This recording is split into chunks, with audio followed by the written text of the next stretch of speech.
Okay, I'm going to cut this aluminum with this bandsaw. This is the bandsaw that me and Shadow worked on forever. And I asked for help for a long time and eventually got it figured out and rebuilt the whole thing. So I put a brand new blade in here. I'm going to put some oil. This is the Marble oil. It's not really cutting fluid, but this thing's not going to get super hot. So it should be okay. As long as it doesn't explode, which we're about to find out. Now, we just keep it from exploding.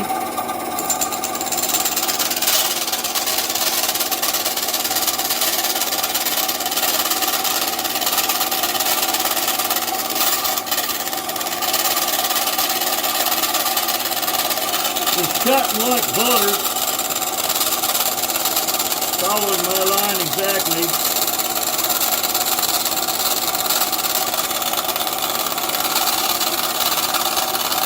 This blade is very, very good.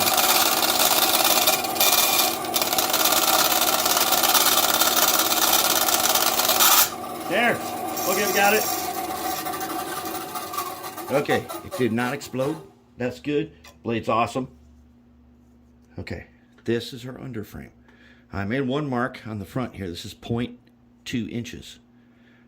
That is the part past the truck. Now I got to do the same on the other. And then we got to trim this thing to 1 1/4. And I'm going to set up a fence on here. And we're going to do that. All right, here we go. This is where we're going to cut to width. I already got the oil on there. This is going to be a tough one. And every time I sit down, my pants rip apart. I'm going to patch this knee with a gigantic patch of mud and rivet it. Okay. We're all set then, I hope. Got the fence installed nice and hard. All we got to do is stay on. We got to stay on that line. Oil spread. Okay. As I said, air tool oil is not great cutting oil. But it's okay for what we're doing right now. All right, here we go then. So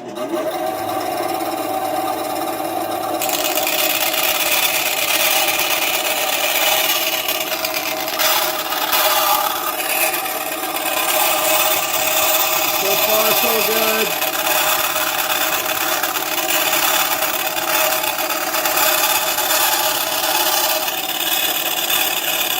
Good. This blade is super awesome. Kind of cuts like butter. I could just whip this thing right through here, but I'm taking the time.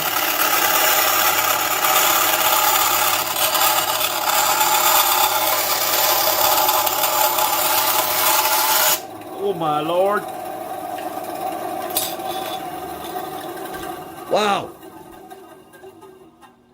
Wow, here's the extra piece. We're going to keep this. Might use this for a pintle. But, holy, it worked. Tell you what, fixing up this bandsaw took years.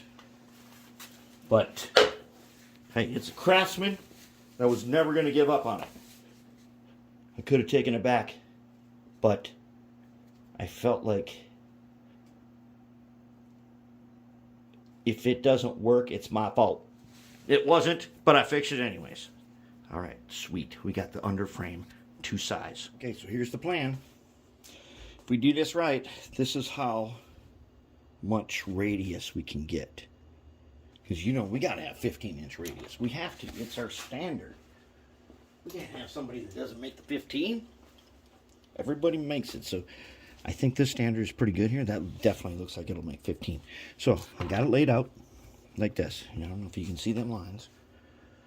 You can see them lines on there. There. Okay. This section, right? Let's see, which one can you see? This one here. Let's get my pointer. Where'd he go? This is where the pintle goes. That's where the pintle goes.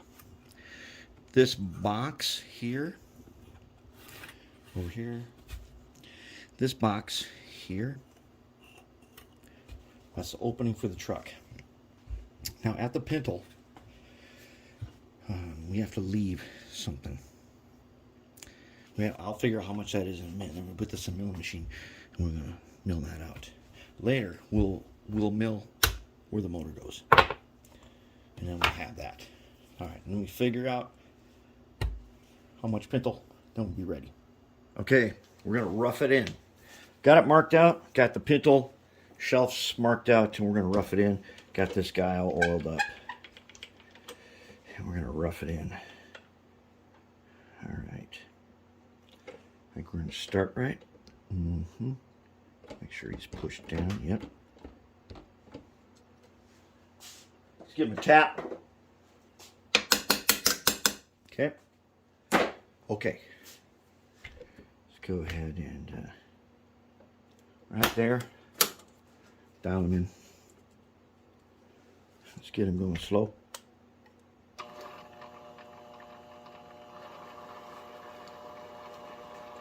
Let's dial him in. Let's not get that close. Let's go here.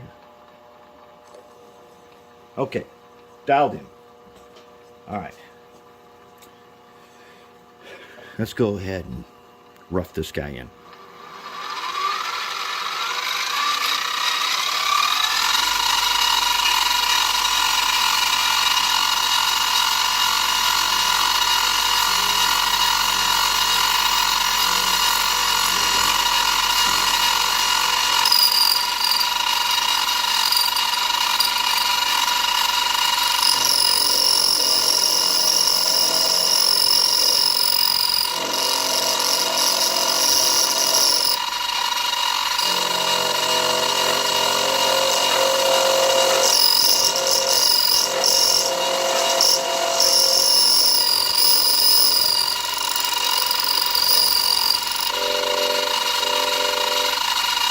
Alright, we got the front.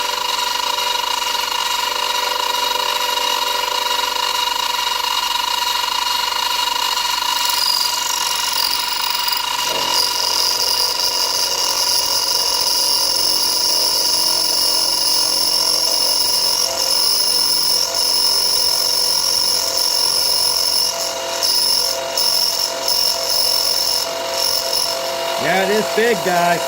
He just cuts through it like butter.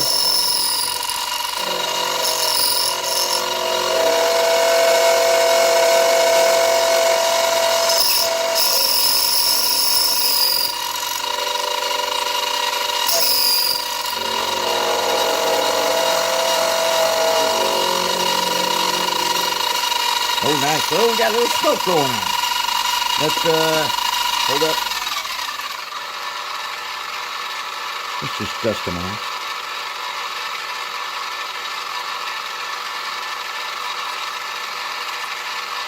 Yeah, nice hole going on. Okay. Go ahead and give it a little Earl. Give it some Earl. And then let's go ahead and see if we can make rough in these pintle.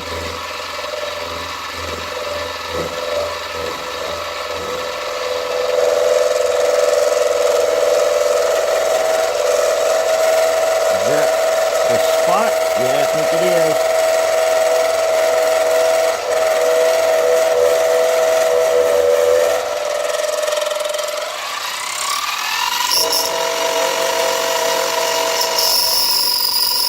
There's the backside.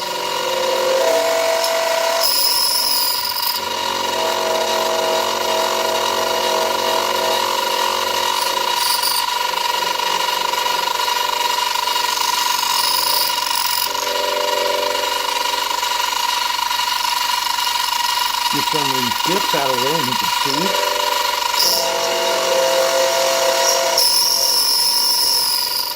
Oh yeah, that's nice.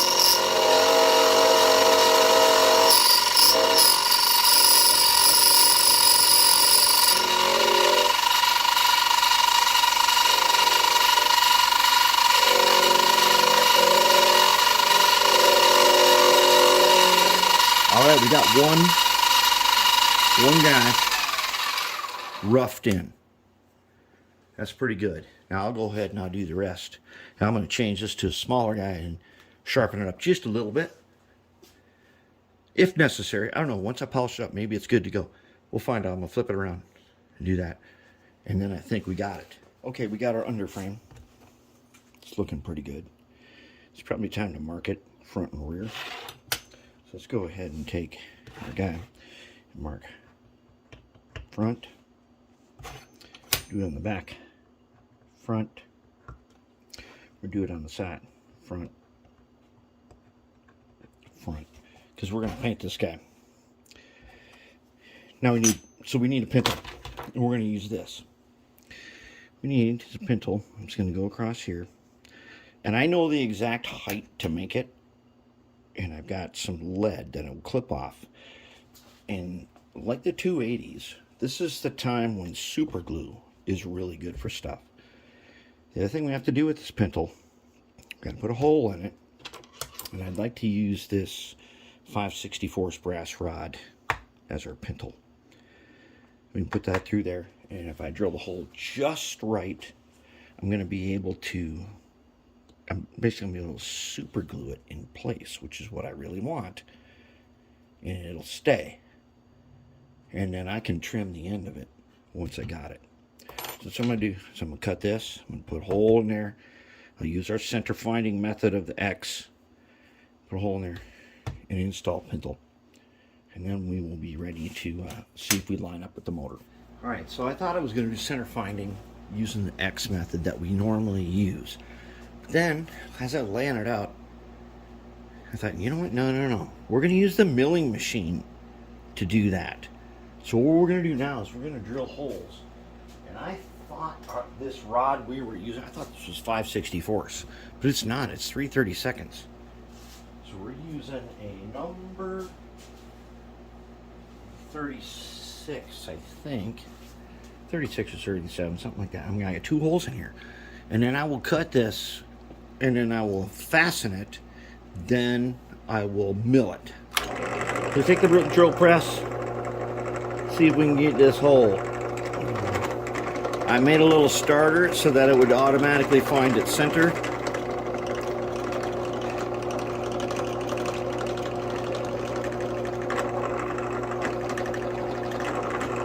We need a really good, clean hole on this one. There we go.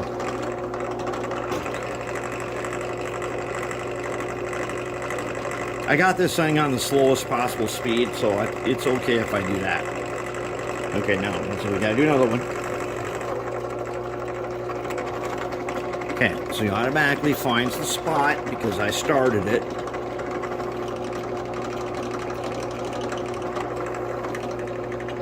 And I'm not just going to go straight through and hold it. I'm going to take the chips off as I go so it doesn't get too thin.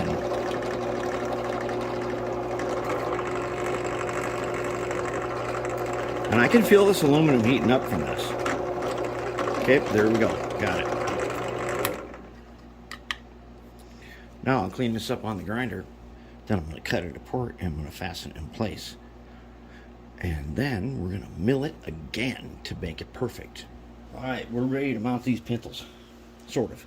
We're ready to put these things on that we made. And guess what? We are not going to do a whole lot of measuring.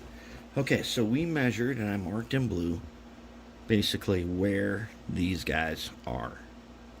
Right? Now, what we're going to do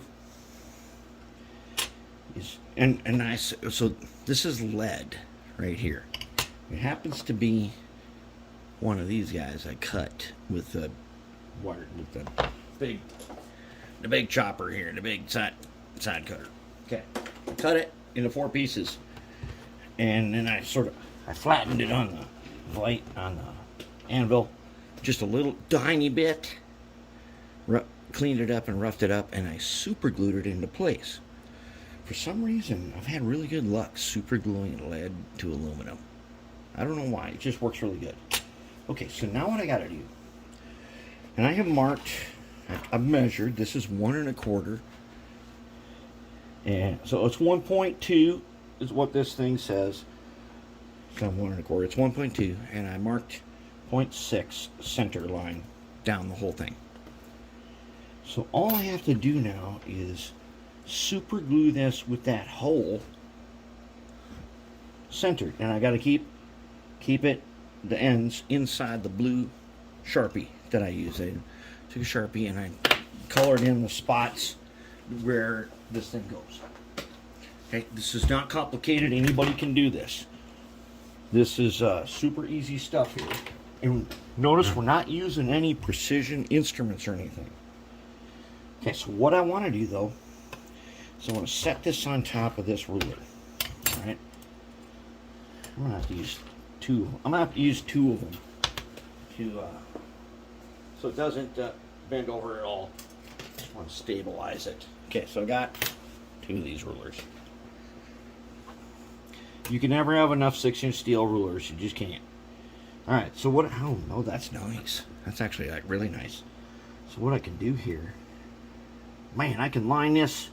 I can line these two rulers. I did not know this. Discovery right now that you are witnessing live. There. Wow. Apparently, the two rulers, the line down the center where they meet, I can match up to my lines. That's pretty cool. We better lock that down. And lock it down big. We can lock that down with something big like this. Okay, now. There. It's locked. Okay. Let's take one of these guys and let's take a jeweler's file. Okay, I'm gonna take a jeweler's file and some rough them up just a little bit. Not too much, just a little bit on each side. That's where we're gonna glue. And I know super glue likes flat surfaces, but I want to make sure we're not trying to attach an oxidized surface to another oxidized surface. So that's why we got them roughed up like that. All right. For some reason, oxidized surfaces, they don't like super glue at all. Okay, I got the super glue ready. Okay, we're gonna do this now. Now I always keep a little paper towel for my super glue. It's got a pile of baking soda in the middle in case I need it.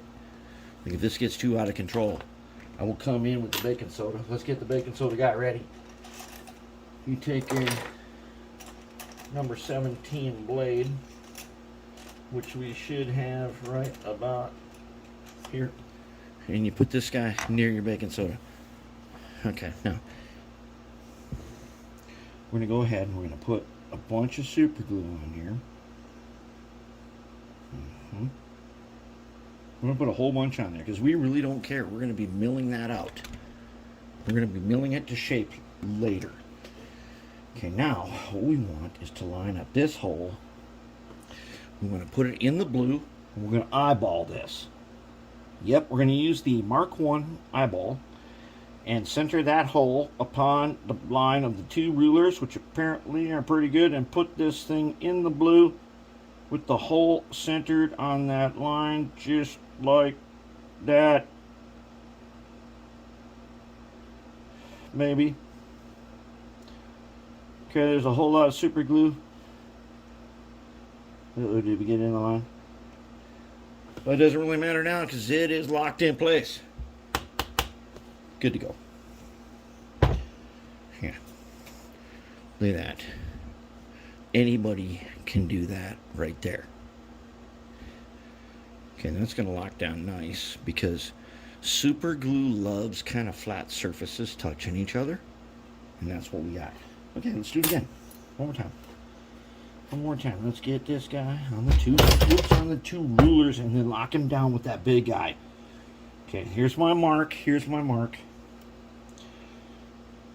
Let's line them up on the two rulers like that. And let's take the big guy and lock him in place. Man, I need more of these guys. I've used this guy so many times that I think that if I had 2 or 3 of them, I might be able to do more stuff. I don't want to use the good 1, 2, 3 blocks for this because those things are really accurate, and I don't want to. There are some things you just want a heavyweight. Okay, so let's go ahead, rough them. Let's rough them. That way, not oxidized. We're making sure that it's not oxidized where we're going to do this. We're also making sure that we have got rid of the cut line. Even though I polished it, I don't want the cut line to interfere. The cut line is just a little extra edge to it. We don't want that. Okay, let's check it out.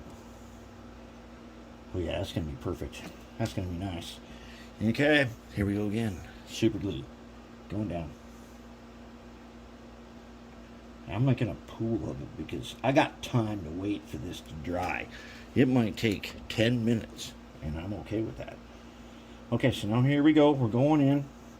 The nice thing is, this is long enough that I can position it before it bonds.